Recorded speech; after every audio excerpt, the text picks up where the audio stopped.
This particular case involved security at a high-rise apartment complex in Center City, Philadelphia.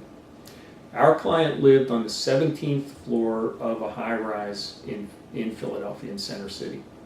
The building was tiered. The design was such that the building went up and then went in and then up and then in, so that some of the upper floor apartments actually had a flat roof outside the windows of the apartment.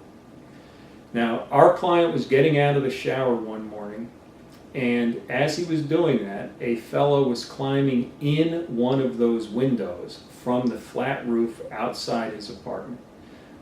The intruder stabbed our client in the head and stole a couple of small electronic devices from the apartment and then fled.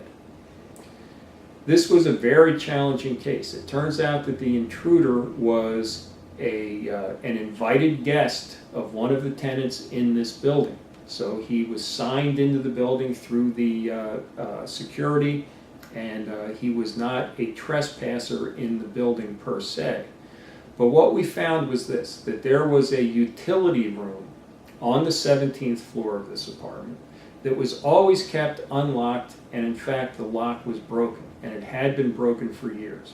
Once someone entered that utility room, they could open the window and gain access to that flat roof that went around the entire 17th floor of the building.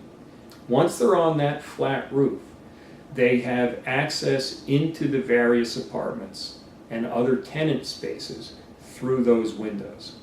We were able to prove that the owners and management company of this building were negligent, and that their negligence was one of the factors that led to the attack on our client.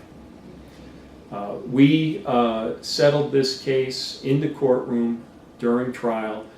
The outcome we were able to obtain was very significant and very satisfactory to our client.